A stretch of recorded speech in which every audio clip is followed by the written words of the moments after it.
Guys, nilipat ko na yung cellphone ko ng ano.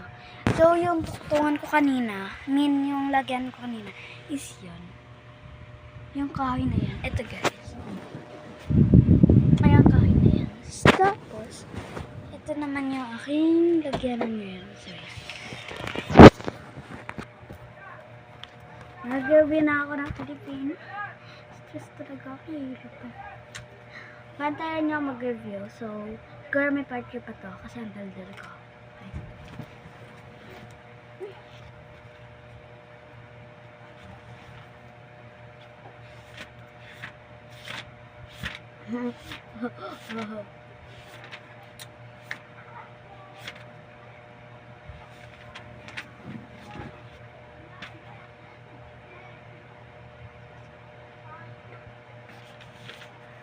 Siyang!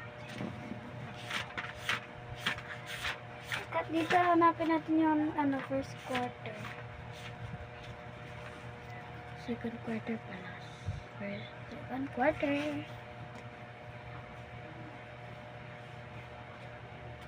Dito.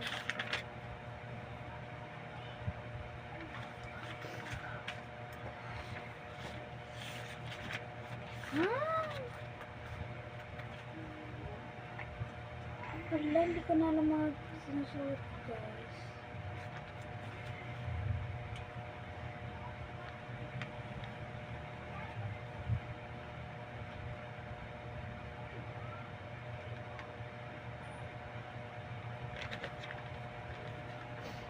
Hindi.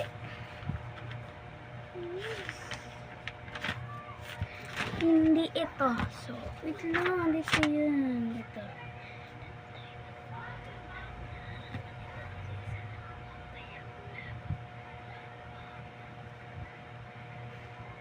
Guys, papakita ko mga binabasa ko. Basahin natin sabay-sabay. So, ready, set, go. Tayo naglalarawan ito sa isang payak na pangalan o pagkalan ng walang pinag-amping. Pagbuti sa pasiangkoy. So, yan. Nababasa na ba, guys? Kasi sulat ko. So, ito, guys. Kung ko maintindihan yan. Pangkambing ginagamit ito sa pagtutulad ng dalawang pangalan o pagkalip. May dalawang uri ito na